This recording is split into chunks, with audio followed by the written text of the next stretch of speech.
नमस्कार मित्रों, 27 अक्टूबर को है भैया दूज। भैया दूज पर कहानी अवश्य ही सुननी चाहिए।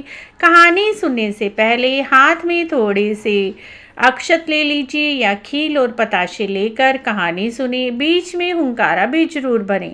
भाई दूज की विशेष कहानी, कैसे बहन ने अपने भाई की साथ मृत्यु टाली और उसे जीवन दान दिया।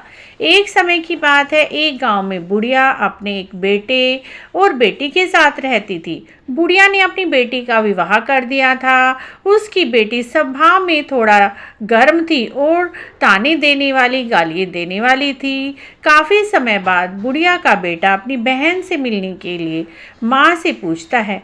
माँ कहती है उसके यहाँ क्यों जा रहा है, वह तो ठीक से बात भी नहीं करती, गाली गलौज करती है।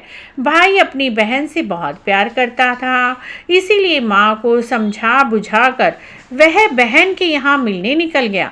रास्ते में उसे नदी पार करनी थी। नदी पार करते समय नदी काल के रूप में प्रकट होती है, उसे अपनी धारा में बहने के लिए कहती है। भाई प्रार्थना करता है कि वह पहले अपनी बहन से मिलकर आ जाए और लौटते समय वह उसे अवश्य ही अपनी धारा में बहा लेना। कुछ दूर आगे बढ़ने पर उसे एक विषैला सांप मिलता है।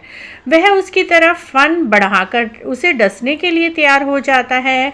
भाई फिर से कहता है वह अपनी बहन के यहाँ जा रहा है, उससे तिलक करवा कर कलावा बंधवा कर वापस लौटेगा तो अवश्य ही तुम मुझे डस लेना। सांप उसे जाने देता है। कुछ दूर आगे चलने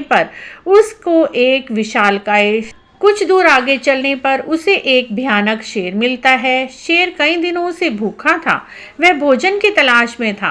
आदमी को देखकर उसकी तलाश पूरी हो चली थी। वह अपनी भूख मिटाने के लिए उस पर झटक रहा था। भाई हाथ जोड़कर उसके सामने खड़ा हो गया। वही पुरानी बातें उस सांप और नदी से कही थी, वही शेर को भी कह डाली। शेर ने उसे जल्दी लौट कर आने के लिए कहा। घर के बाहर उसने अपनी बहन को आवाज़ लगाई। बहन घर के भीतर बैठी सूत बना रही थी। आवाज़ सुनकर सूत का धागा टूट गया। मान्यता के अनुसार धागा टूटने पर आवाज़ की प्रतिक्रिया नहीं दी जाती, इसीलिए वे झटपट धागे को जोड़ने लगी। भाई ने कई बार आवाज़ लगाई, किंतु बहन ने कोई जवाब नहीं दिया और ना ही वह बाहर आई। उसे अपनी माँ की बात याद आई। यहाँ आने से उसने मना कर रही थी, क्योंकि बहन का स्वभाव गर्म था और वह गाली के बिना बात नहीं करती थी। इसीलिए भाई निराश होकर वापस लौटने लगा। तभी बहन का सूत का धागा जुड़ गया। वह जल्दी जल्दी बाहर निकली। भाई वहां से जाने वाला था। वह उसके पीछे करती हुई अपने भाई के पास पहुंची और ना बोलने का कारण बताया। भाई खुशी खुशी अपनी बहन के घर आ गया। बहन ने अपनी पड़ोसन से पूछा कि कोई खास मेहमान घर पर आए तो उसे प्रेम से कैसे स्वागत करते हैं, उसके लिए किस प्रकार का खाना बनाना चाहिए। पड़ोसन मजाकिया थी। मजाक में उसने कहा, तेल का चौंका लगाना, घी में चावल पकाना।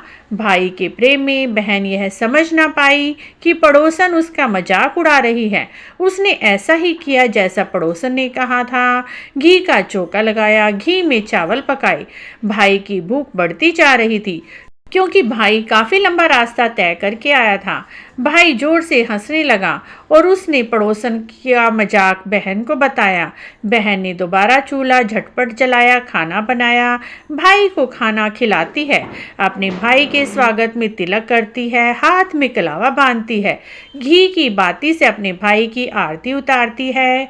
कुछ दिनों बहन के घर रहकर वह लौटने की जिद पकड़ लेता है। बहन उसे कुछ दिन और रहने के लिए कहती है, किंतु वहाँ उसकी बूढ़ी माँ गांव में इंतजार कर रही होगी। ऐसा कहकर भाई बहन से विदा मांगता है। बहन भाई को रास्ते के लिए गेहूं पीसकर स्वादिष्ट लड्डू बनाकर देती है। भाई अपनी बहन से विदा लेकर माँ के पास जाने के लिए निकल पड़ता है। कुछ देर बाद जब वह लड्डू को देखता है, उसका रंग बदल जाता है। जिस चक्की में उसकी बहन ने गेहूं पीसा था, उसके साथ ही सांप भी पिस गया था। वह समझ जाती है आटे में सांप पिसा है। वह भयभीत हो उठती है। अपने भाई के पीछे पीछे बहन काफ़ी दूर निकल आती है। बहन उससे लड्डू के विषय में पूछती है। उसने लड्डू तो नहीं खाए? भाई ने कहा, नहीं, अभी लड्डू नहीं खाए हैं। वह भगवान का धन्यवाद करती है। लड्डू की पोटली लेकर गड्ढा खोद उसमें सभी लड्डू डाल देती है। बहन को ऐसा करता देख भाई पूछता है, क्या बात है? वह सांप की घटना बता देती है। भाई कहता है, बहन, तूने तो मुझे काल के मुंह से बचा लिया, किंतु पीछे 3 काल और मेरा इंतजार कर रहे हैं। नदी, सांप, शेर की घटना वह अपनी बहन को बताता है। बहन दुखी होती है। कुछ समय बाद उसे जब प्यास लगती है तो वह पास के तालाब में पानी पीने जाती है। वहाँ एक बुढ़िया बैठी माला तैयार कर रही थी। बुढ़िया देखकर बहन ने पूछा, माता, आप यहाँ क्या कर रही हो? आप कौन हो? वह बोली, मैं विधाता हूँ। एक लड़की के भाई के लिए माला तैयार कर रही हूँ जिसका काल आने वाला है। उसकी बहन ने चक्की में पिसे हुए एक सांप को मार डाला है। बहन समझ गई वह उसी का भाई है। बहन ने पूछा, इस काल से बचने के लिए क्या उपाय है? तो बुढ़िया विधाता ने कहा, बहन अपने भाई को गालियां देती जाए। जब तक उसका विवाह ना हो जाए तब तक उसके साथ रहे, क्योंकि वही उस पर आने वाले काल को टाल सकती है। ऐसा होता है तो बहन अपने भाई को अवश्य ही बचा लेगी। उस बुढ़िया की बात सुनकर बहन अपने भाई के साथ मायके जाने के लिए तैयार हो जाती है। साथ में वह मांस, दूध, एक ओढ़नी भी ले लेती है। वायदे के अनुसार उसके भाई को खाने वाले पहले ही बैठे होते हैं। बहन आगे बढ़कर उसे खूब सारा मांस देती है। शेर उस मांस को खाने में व्यस्त हो जाता है। इस तरह से शेर से भाई की रक्षा हो जाती है। दोनों भाई बहन आगे बढ़ते हैं। तब दोनों को सांप मिलता है जिससे भाई ने पहले वादा किया था। बहन सांप को दूध पिलाती है और आगे बढ़ जाती है। नदी पार करते समय बहन नदी को ओढ़नी ओढ़ाती है। नदी प्रसन्न हो जाती है और दोनों भाई बहनों को रास्ता दे देती है। इस तरह काल से बचाती हुई बहन और भाई अपनी माँ के पास पहुँच गए। घर पहुँचकर वह अपने भाई को गालियाँ देने लगती है। वह गुस्से वाली तो पहले थी ही। माँ ने अपने बेटे को कहा, मैंने तुझे इसीलिए मना किया था। यह हमेशा गुस्से में रहती है, गाली गलौज करती है, इससे ज़्यादा स्नेह मत करो। भाई ने कहा, यह मुझे 3 काल के मुंह से बचा कर लाई है। रास्ते भर तो ठीक थी, पता नहीं घर पहुंचकर इसे क्या हो गया है। कुछ देर बाद भाई का रिश्ता आया। ब्याह की तारीख निश्चित हुई। विवाह के समय मंडप में बहन बैठती है। जब मंडप तैयार होता है तो अग्नि जलाई जाती है। अग्नि को भड़काकर वह सारे मंडप को जला देती है। भाई पर कोई आंच नहीं आने देती। छींके की रस्म होती है। बहन द्वार से पहले निकलती है, भाई को दूसरे द्वार से निकालती है। जैसे ही भाई दूसरे द्वार से निकलता है, पहले वाला द्वार पूरी तरह से गिर जाता है।